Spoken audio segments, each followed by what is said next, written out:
Hello humans, Master Dinnerflex here bringing you the low quality content you deserve, and today I am going to be promoting Reaper format, also known as Warrior Toolbox format, also known as the format after GOAT. And the reason I'm promoting this format is because it is awesome. It's actually a really fun format. So one of the things about GOAT it's not that I hate, it's just that I'm not a fan of, is that there are a lot of card advantage swings that can really decide the game early on.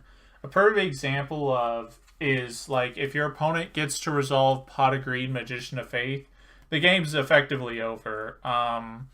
As long as both of you are on the same skill level.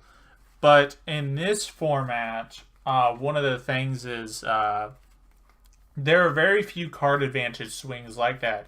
Almost everything is a one for one, and the vast majority of pluses you're getting are actually minuses you're inflicting to your opponent.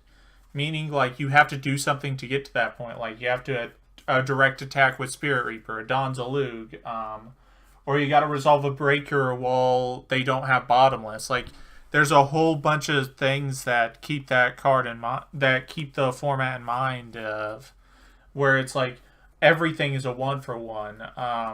But like the moment you get a plus from either minusing your opponent, or you like resolve a Pot of Avarice or bring Control Monarch, it can really go in your favor, which I really like. I think that's super skillful. It shows off like it shows each player like their skill level. Like they can't just, unlike GOAT format where once you get to a huge amount of card advantage you can just start playing recklessly, which you actually can do. But in this format, just because you have card advantage doesn't mean you can play recklessly. Just because even though there's not very many plus ones, if you start overextending your back row or you overextend your monsters, there are plenty of blowout cards, especially cards like Dark Hole and whatnot, where they can just really punish overextension. So yeah, that's why I really like this format. And the deck I've made for this format is a super aggressive Warrior Phoenix Blade deck. The reason I say it's aggressive is because it's a lot more based on like Phoenix Blade recurring for an infinite plus one, which like I said, there are not very many plus ones in this format. Where not only you're resolving Phoenix Blade, but you have so many warriors that just benefit from you having it. Or they can just be like big beaters to put on pressure, or it can help like Donzalug not only beat over something, but then get that battle damage in. Yeah, it's just like really easy to gain card. It's like really easy to just like keep card advantage. You can also just like keep it like the Phoenix Blade in your hand, because if they do get a direct attack in with Zalug or Spirit Reaper, they hit the blade, they've done nothing. They've literally committed a battle phase like with a weenie monster to do nothing to you. So that's really good. But yeah, let's get into it. So like I said, this is a super aggressive version.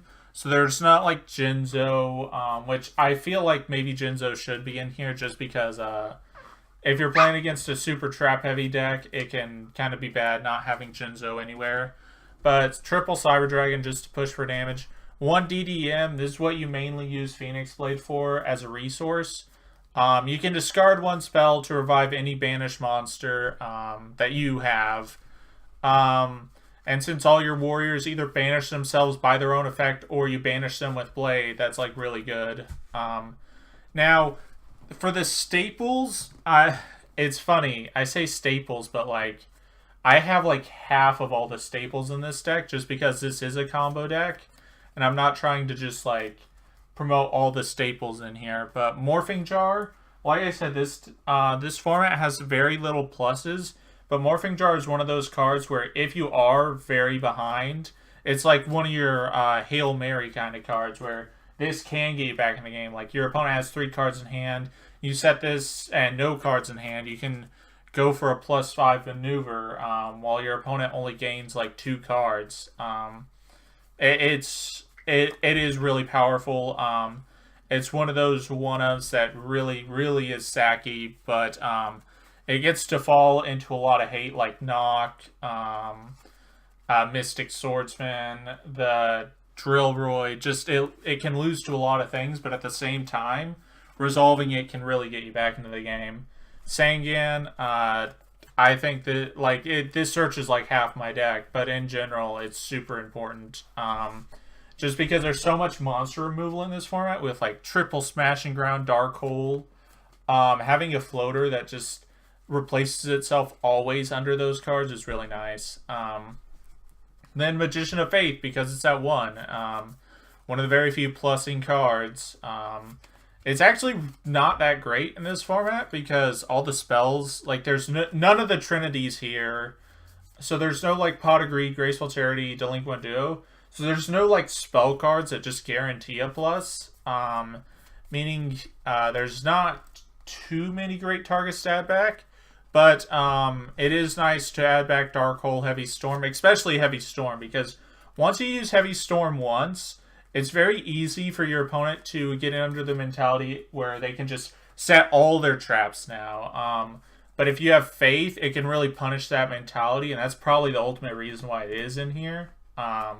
Just for scenarios where people no longer respect the Storm just because it's in your graveyard. For the Warriors, Triple Assailant, this card was maxed out in almost every deck. This card is insane. If you don't know what it does, if anything destroys it by battle, you banish it and the monster that destroyed it as well. So it's not like DD Warrior Lady where you have the choice, and it has to destroy it by battle, where DD Warrior Lady, it can just attack into a Spirit Reaper and banish them both if it wanted to. And speaking of that, DD Warrior Lady, it was at 1, so you only played 1. Dawn's Alug, even though this is called Reaper format, this deck doesn't have like Reaper in it because it's a combo deck. But with that being said, it's one of those cards that can actually just be a minus on your opponent to give you a plus. So it's very important in that aspect. But in general, it's just a very nice card to have. And then for the weird part of this deck, Triple Warrior Lady of the Wasteland. So in theory, if I wanted to, I could undo this part of the deck where instead of playing Blade, I could play Pot of Avarice in this format. And if I do that, I could replace these for 3 Giant Rat and maybe 1 Warrior Lady, just to have 4 for 4. But in general, since I'm playing Blade, these had to be Warrior Ladies instead of Giant Rat. And the reason I don't play Avarice is Blade obviously banishes your graveyard resources, and Blade can be a +1 multiple times, whereas Pot of Avarice, even if you have Faith, it's only really going to resolve once per duel, and it usually takes several turns to resolve Pot of Avarice in this very slow format. So Triple Warrior Lady, I'll just say the card design of this is actually really frustrating.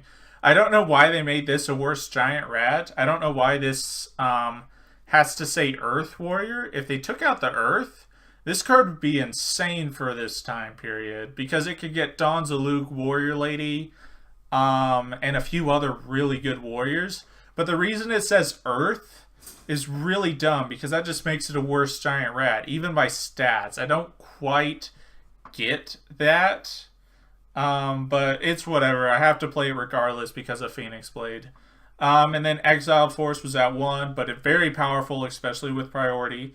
DD Warrior Lady, not Warrior Lady, DD Warrior, the original, even though this recently came out, I think it was in Turbo Pack 7, which came out in November, so it's a part of this format. And it's like DD Warrior Lady, except it's not optional. So if you attack anything with DD Warrior, it is going to banish it and itself, which may seem not very good, but since you can summon it with Warrior Lady of the Wasteland, it's nice. And Cyber Gymnast, another Wasteland target.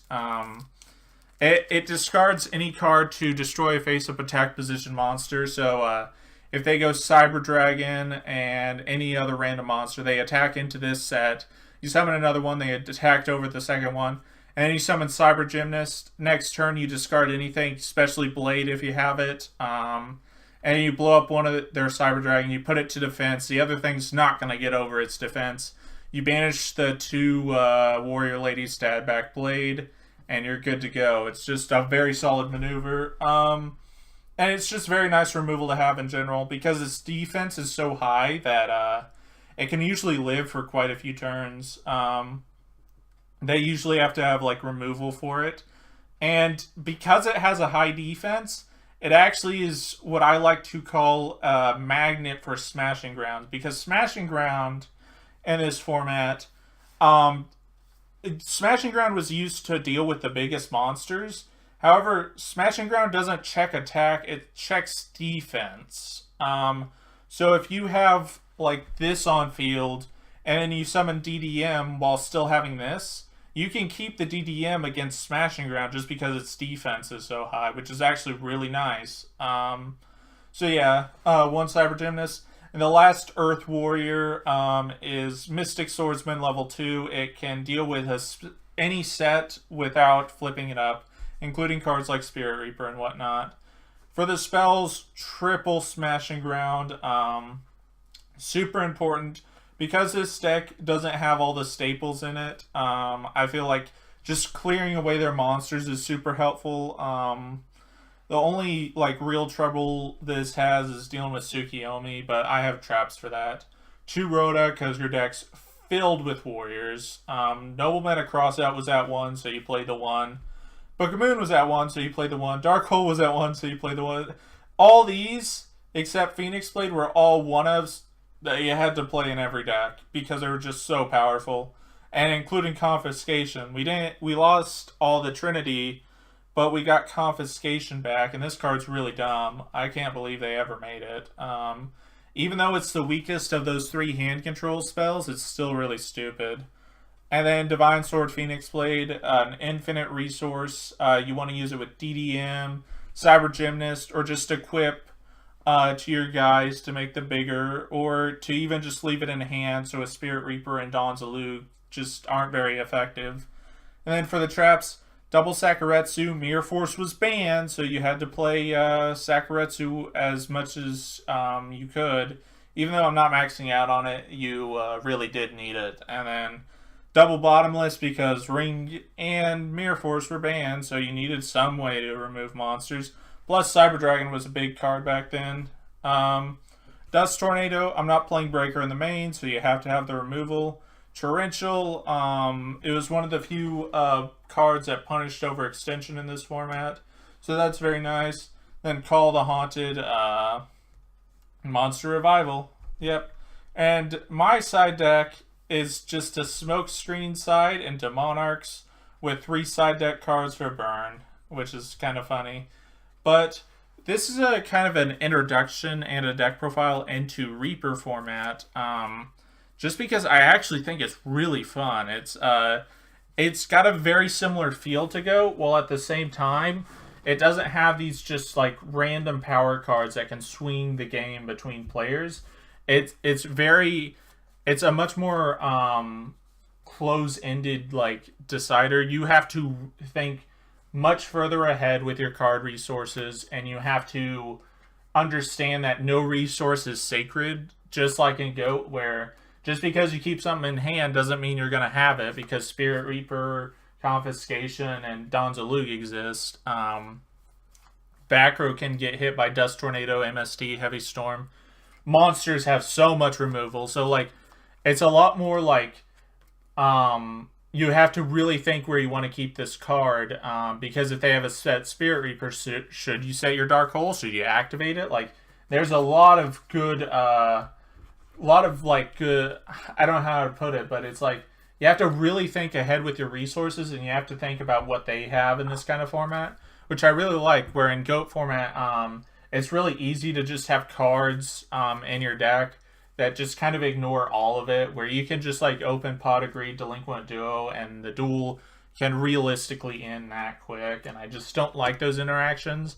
But in this one, it's just a lot, all the cards in here are fair with each other, and you're really fighting back and forth to see who has card advantage, where instead of cards just doing it, players are doing it. So yep, that's about it. Thank you all for watching. Hopefully you enjoyed this video, and if you want to try Reaper format, you can always join the Discord below, and I'll be posting a lot of stuff for it. So yep, that's about it. Thank you all for watching, and remember, Master Dinner Flags will take your soul.